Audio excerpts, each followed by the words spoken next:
오늘은 기도에 대한 내용입니다. 우리는 과연 얼마나 성도들로서 기도를 중요하게 여기면서 기도의 삶을 살아가고 있는가 하는 그러한 주제입니다. 여러분, 기도는 우리의 믿음의 사람들에게 있어서 절대적이라고 할 수가 있습니다. 이 기도에 대해서 명언들이 많이 있는데 또 이런 말이 있지 않습니까? 유명한 말이죠. 엎드려 기도하고 일어나 전도하자. 즉 전도 하나님의 일에 있어서 기도가 그만큼 중요하다는 그러한 의미가 되겠죠. A.W. 토즈라는 사람이 이런 말을 했습니다. 하나님이 하실 수 있는 일은 무엇이든지 믿음으로 할 수 있다. 믿음. 그래요. 기도는 믿음과 밀접한 관계가 있지 않습니까? 믿음이 있으면 기도하게 되어 있습니다. 이에 대해서 찰스 H. 스펄전 목사님 말씀하시기를 기도는 우리의 매일의 일과이며 습관이며 사명이다 라고 이렇게 말을 했습니다. 그래요. 믿는 우리에게 있어서 이 기도가 얼마나 중요한지를 이 시간 다시 한번 인지할 수 있는 그런 시간이 되기를 바랍니다. 하나님께서는 성경을 통해서 중요하게 말씀하신 것 중 하나가 바로 이 기도입니다. 기도 없는 하나님의 사람들이 어디에 있습니까? 한 사람도 없잖아요. 아브라함이 기도했고요. 아브라함의 종의 기도가 있고 야곱의 기도가 있습니다. 기도원의 기도가 있었습니다. 한나가 한나 되기까지 그런 기도의 사람이었습니다. 다윗도 기도한 사람이었습니다. 하나님의 신실한 사람들 다 한결같이 기도의 자리로 나아갔습니다. 이 기도의 의미 혹은 기도의 목적은 두 가지로 말씀드릴 수 있는데 기도는요 두 가지의 목적이 있습니다. 하나는 하나님과의 교제를 이룹니다. 바울은 말하기를 쉬지 말고 기도하라. 이것이 하나님의 뜻이니라. 그렇게 쉬지 않고 기도하는 것은 하나님과 끊임없이 교제하고 나누는 것을 의미하지 않습니까? 그러므로 기도는 하나님과의 교제를 말하고 있는 것입니다. 또 한 가지는 하나님의 능력을 힘입기 위해서 기도한다는 사실이죠. 그렇습니다. 이 세상에 살아가면서 우리의 힘과 능력으로는 세상을 절대로 이길 수가 없습니다. 그만큼 이 세상은 하나님의 섭리도 있지만은 어두운 영의 역사도 있는데 그 어두운 영의 역사가 그렇게 우리가 보기에 만만치가 않다는 것이죠. 얼마나 이 사단 마귀의 역사가 큰지 하나님은 믿음을 굳게 하여 그를 대적하라라고 이렇게 말씀하셨습니다. 그래요. 이 마귀의 괴계와 역사는 우리의 힘이 아니라 하나님의 능력을 힘입을 때 그것을 이길 수가 있는 것입니다. 그래서 하나님은 거듭거듭 우리에게 말씀하신 것은 늘 기도하라고 그렇게 말씀하신 것입니다. 하나님의 사람들은 그 기도를 통해서 이기기도 하고 승리하기도 한 것입니다. 우리는 지금 굉장히 어려운 상황에 직면해 있습니다. 우리가 지금까지 살아오면서 겪어보지 못했던 상황을 맞이했다고 해도 과언이 아닙니다. 이렇게 예배당에 함께 모여 예배를 드리지 못한 때가 또 언제 있었습니까? 한 번도 없었습니다. 우리는 다시 한번 하나님 앞에 나아가 기도의 자리로 나아가야 할 것입니다. 왜냐하면 힘들고 어려울 때 믿음의 사람들은 기도하기 때문에 그렇습니다. 오늘 이 같은 사실을 성경에서 볼 수가 있지 않습니까? 어려울 때 기도하는 그 모습 말입니다. 오늘 본문의 말씀은 사도 바울이 에베소 교인들에게 쓴 편지의 내용입니다. 바울에게 있어서 이 에베소 교회는 참 특별한 교회이지요. 제2차 전도 여행이 끝나갈 무렵 에베소를 방문했고 그때 브리스길라와 아굴라를 그곳에 남겨두었습니다.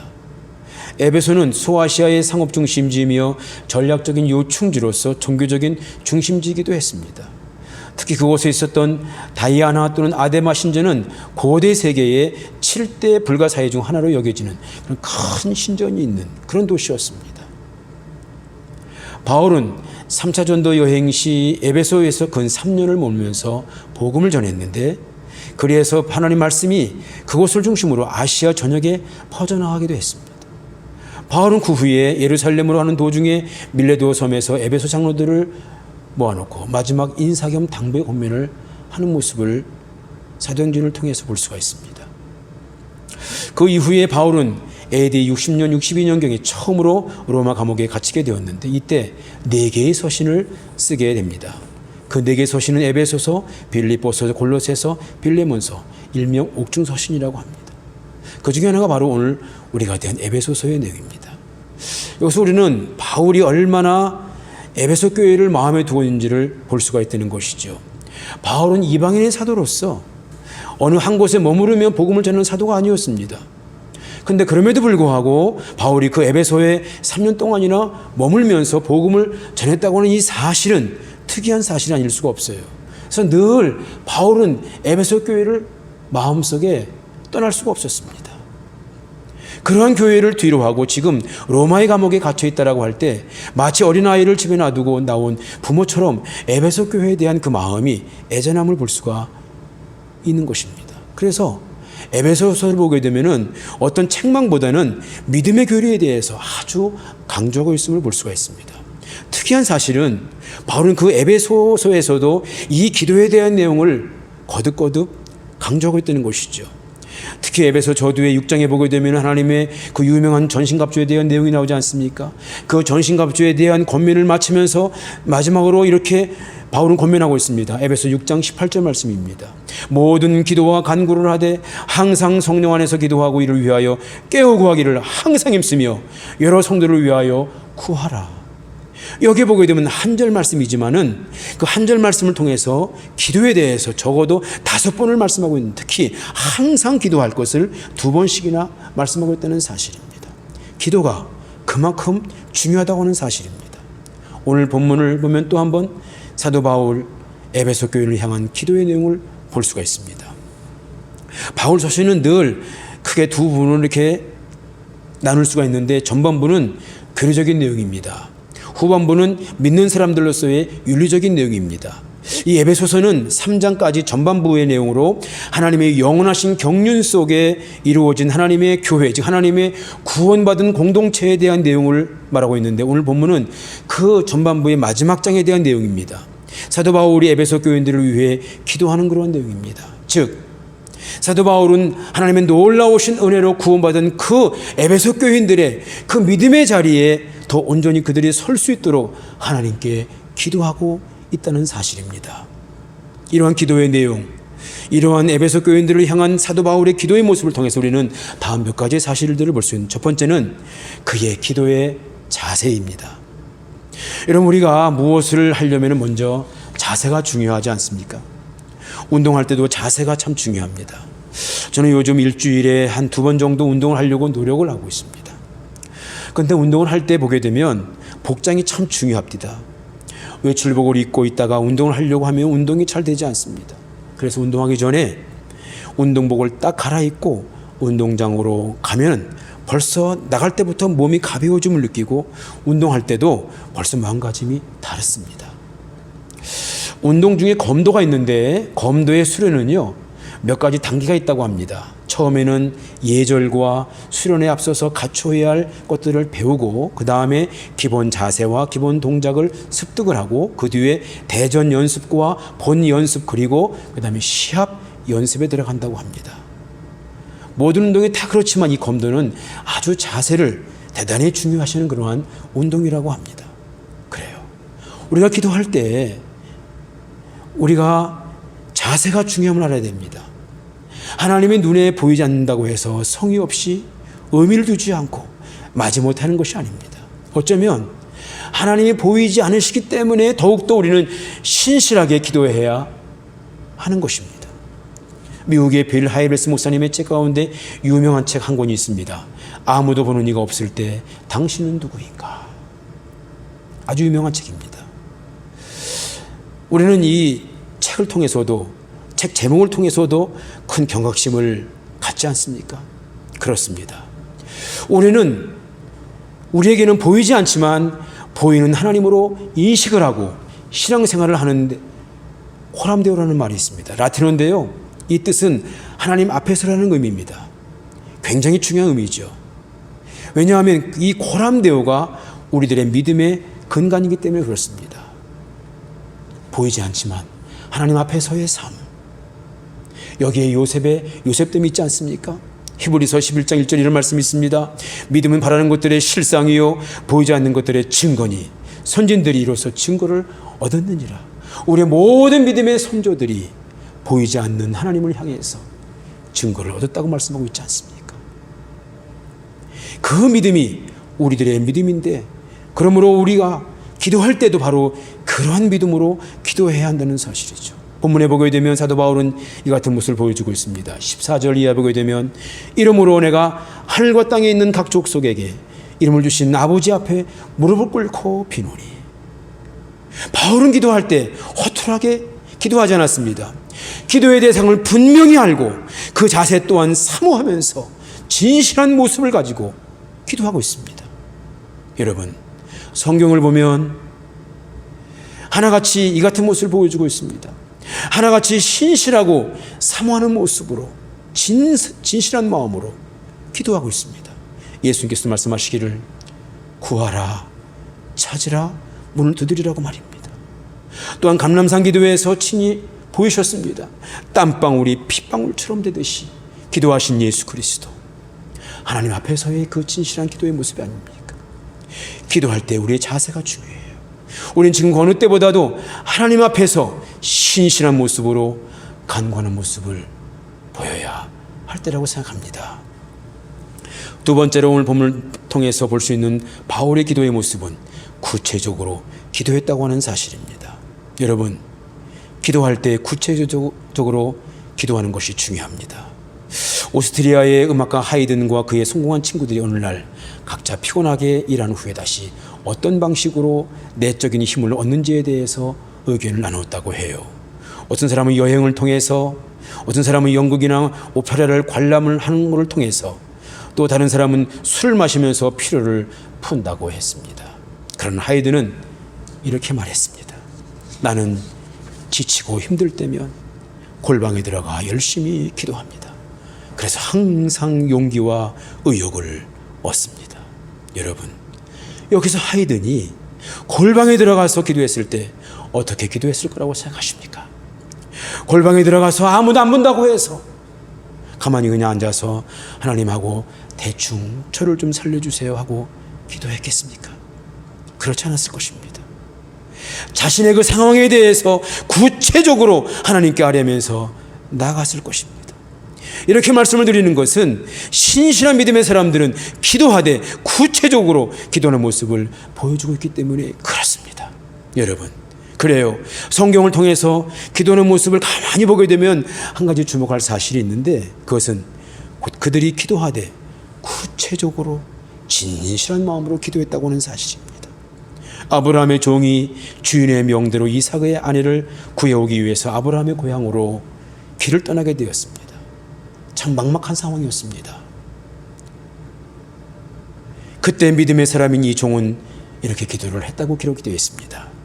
그 가로되 우리 주인 아브라함의 하나님 여호와여, 원컨대 오늘날 나로 순조롭게 만나게 하사 내 주인 아브라함에게 은혜를 베풀어 주시옵소서. 만날 자를 만나게 해주시옵소서. 적당한 사람 만나게 해주시고 우리 주인이 기뻐하는 그러한 좋은 며느리를 만나게 해주십시오. 기도는 비록 짧았습니다만 기도의 내용이 구체적으로 되어 있습니다. 또한 아수르의 사네립 왕이 남유다를 쳐들어와서 랍사게를 통하여 편지를 받게 되었을 때 히스기야 왕이 얼마나 힘들어하고 어려웠겠습니까? 이때 히스기야 왕은 성전에 올라가 그 편지를 여호와 앞에 펼쳐놓고 기도했다라고 말씀하고 있습니다. 하나님께 구체적으로 자신의 상황을 아뢰는 것이죠. 본문에 보게 되면 사도 바울의 기도를 보게 되면 에베소 교인들을 위한 기도의 내용이 16절부터 20절까지 나와 있습니다. 구체적으로 기도하고 있다는 것이죠. 이 기도의 내용을 보게 되면 크게 두 가지로 볼 수 있는데, 하나는 하나님 이 에베소 교인들의 속사람을 강건케 해주시옵소서, 또 하나는 하나님의 사랑을 충만하게 인식하게 해주시옵소서. 한 가지 알아야 될 사실은 우리 하나님께 기도할 때 좀 더 진정성을 갖고 기도하라고 하는 사실입니다. 이 바울의 기도는 상투적인 기도가 아니었습니다. 이 바울의 기도는 식상한 기도가 아니었습니다. 그의 기도는 정말 에베소 교인들을 사랑하는 마음으로, 간절한 마음으로 기도하는 것을 볼 수가 있다는 것이죠. 여러분, 우리는 기도할 때 얼마나 진정성 있는 마음으로 기도하고 있습니까? 여러분, 하나님은 우리의 외모가 아니라 우리의 중심 마음을 보신다고 말씀하고 있습니다. 잠언서 23장 26절 말씀 보게 되면 내 아들아 내 마음을 나에게 주라. 하나님은 우리의 마음을 원하고 계십니다. 예수님 또한 말씀하시죠. 마가복음 12장 30절 이하에 내 마음을 다하고 목숨을 다하고 뜻을 다하고 힘을 다하여 주 하나님을 사랑하라 하신 것이요 둘째는 이것이니 내 이웃을 내 자신과 같이 사랑하라 하신 것이라. 이보다 더 큰 계명이 없느니라. 이런 의미에서 오늘 본문에서 사도 바울이 기도한 이 기도는 정말 우리들이 눈여겨보아야 할 그 기도의 내용입니다. 그 바울의 기도는 하나님께서 정말 들으실 만한 그런 기도였습니다. 하나님 이들을 정말 성령의 능력으로 속사람을 강건케 해주시옵소서. 이들이 진정 하나님의 사랑을 깊이 알게 알 수 있게 해주시옵소서. 사도 바울은 진정 그 에베소 교인들을 사랑하는 마음으로 하나님께 기도했습니다. 여러분 우리들도 이 바울처럼 기도할 때마다 신실한 믿음으로 하나님 앞에 나가서 간구해야 될 것입니다. 이 기도에 하나님이 들으시고 응답의 역사를 베풀어 주시는 것입니다. 하나님은 기도를 말씀하셨을 때 반드시 응답하시겠다고 말씀하셨습니다. 구하라 그러면 너에게 주실 것이다. 찾으라 그러면 너에게 찾을 것이다. 문을 두드리라 그럼 너에게 열릴 것이니라. 본문에 보게 되면 사도 바울은 놀라운 말씀을 하고 있죠. 20절 말씀 보게 되면 우리 가운데서 역사하시는 능력대로 우리가 구하거나 생각하는 모든 것에 더 넘치도록 능히 하실 이에게. 이 말씀은 앞에서 드린 그 도기도에 대해서 하나님은 그 기도를 이루어주시되 더 넘치도록 풍성하게 이루어주시는 하나님, 그 말씀하고 있는 것입니다. 응답의 말씀이시죠. 사랑하신 성도 여러분들, 우린 지금 어느 때보다도 하나님 앞에 나가 기도해야 될 때인 줄 믿습니다. 전혀 이기지 못했던 그 코로나로 인해서 모두가 다 어려움을 겪고 있습니다. 이 세상의 모든 것은 결코 우연히 일어나는 일은 하나도 없습니다. 이 세상을 다스리시며 섭리하시는 하나님 앞에 나아가서 오늘 본문의 사도 바울처럼 하나님 아버지 앞에 무릎을 꿇고 간구하시되 먼저 믿는 저와 우리들의 잘못과 허물을 철저히 회개하시고 그리고 이웃과 세계와 그리고 바울이 그 에베소 교인들을 위해서 기도하신 것처럼 우리 교회가 하나님의 사랑을 철저히 깨닫고 하나님 앞에 바로 설 수 있도록 마음을 다해서 기도해야 될 것입니다. 이 믿음의 기도를 통해서 우리 모두가 다 하나님의 능력의 구원의 역사를 힘입어 하나님께 감사할 수 있도록 이 은혜가 있게 되기를 주의 이름으로 축원합니다. 기도하시겠습니다. 하나님 아버지 감사합니다. 오늘 특별히 이렇게 어려움 당했을 때 하나님의 능력을 힘입을 수 있는 기도에 대해서 말씀을 들었습니다. 우리에게 믿음을 더하시고 기도의 사람들이 되어 이 기도를 통해서 우리의 기도를 통해서 나라와 민족과 온 세계와 각 가정과 기도의 제목과 개인적으로 하나님의 구원의 역사를 체험해서 하나님께 감사하며 나갈 수 있도록 저희들을 축복해 주시옵소서. 그렇게 하실 줄을 믿사옵고 우리 모두를 사랑하시는 예수님의 이름으로 간절히 기도드리옵나이다. 아멘. 이제는 우리 주 예수 그리스도의 은혜와 하나님 아버지의 그 극진하신 사랑하심과 성령님의 감동하시고 역사하시고 위로하시고 치료하시고 늘 함께 하심의 은총이 이렇게 오늘도 거룩한 주일을 맞이해서 비록 예배당에 나오지 못했지만 가정에서 하나님 모시기 아름다운 모습으로 예배를 드리며 말씀을 듣고 힘들고 어려울지라도 믿음으로 하나님께 기도하는 가운데 승리의 삶을 살아가겠습니다. 마음속에 결심하고 다짐하는 하나님의 이 모든 권속들 머리머리 위에와 가정과 자녀들과 생업의 현장과 우리 교회와 이 지역과 나라와 민족과 온 세계 위에 이제로부터 영원히 함께 하시기를 간절히 축원하옵나이다. 아멘.